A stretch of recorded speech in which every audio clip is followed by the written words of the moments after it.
ओम नमो भगवते वासुदेवाय नमः। ओम नमो नारायणाय नमः। चैत्र शुक्ल पक्ष की कामदा एकादशी। धर्मराज युधिष्ठिर कहने लगे कि हे भगवान, मैं आपको कोटि कोटि नमस्कार करता हूँ। अब आप कृपा करके चैत्र शुक्ल एकादशी का महात्म कहिए। श्री कृष्ण कहने लगे कि हे धर्मराज, यही प्रश्न एक समय राजा दिलीप ने गुरु वशिष्ठ जी से किया था, और जो समाधान उन्होंने किया वो सब मैं तुमसे कहता हूँ। प्राचीन में अनेक अप्सरा, किन्नर तथा गंधर्व वास करते थे। उनमें से एक जगह ललिता और ललित नाम के दो स्त्री पुरुष अत्यंत वैभवशाली घर में निवास करते थे। उन दोनों में अत्यंत स्नेह था, यहाँ तक कि अलग अलग हो जाने पर दोनों व्याकुल हो जाते थे। एक समय पुंडरीक की सभा में अन्य गंधर्वों के सहित ललित भी गान कर रहा था। गाते गाते उसको अपनी प्रिय ललिता का ध्यान आ गया, और उसके ध्यान में स्वर भंग होने के कारण गाने का स्वरूप बिगड़ गया। ललित के मन के भाव जानकर करकोट नामक नाग ने पद भंग होने के कारण राजा से कह दिया। तब पुंडरीक ने क्रोधपूर्वक कहा कि तू मेरे सामने गाता हुआ अपनी स्त्री का स्मरण कर रहा है, अतः तू कच्चा मांस और मनुष्यों को खाने वाला राक्षस बनकर अपने किए कर्म का फल भोग। पुंडरीक के श्राप से ललित उसी क्षण महाकाय विकराल राक्षस हो गया।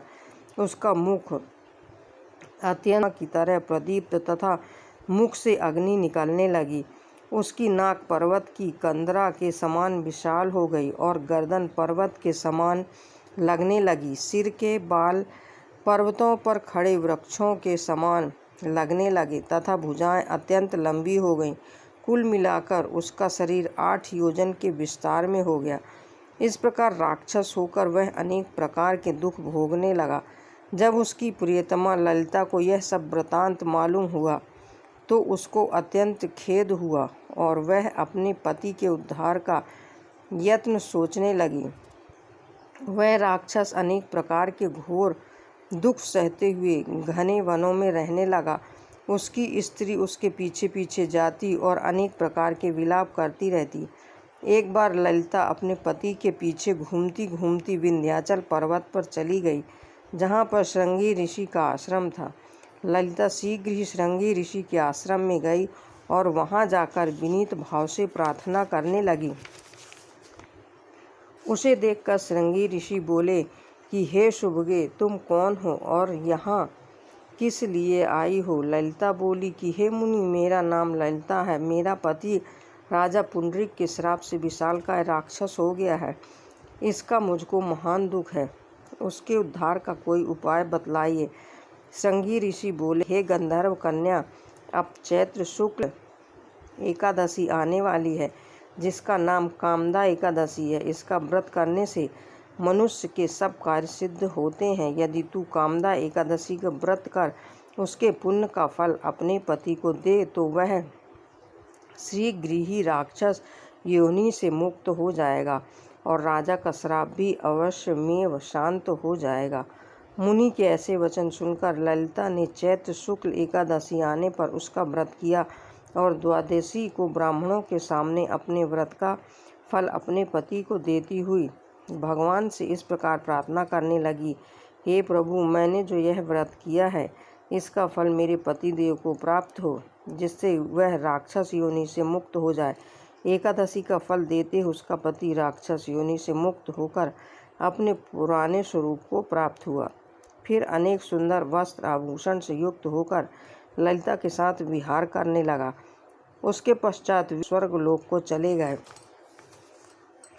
वशिष्ठ मुनि कहने लगे कि हे राजन, इस व्रत को विधि पूर्वक करने से समस्त पाप नाश को प्राप्त हो जाते हैं तथा राक्षस की योनि भी छूट जाती है। संसार में इसके बराबर कोई और दूसरा व्रत नहीं है।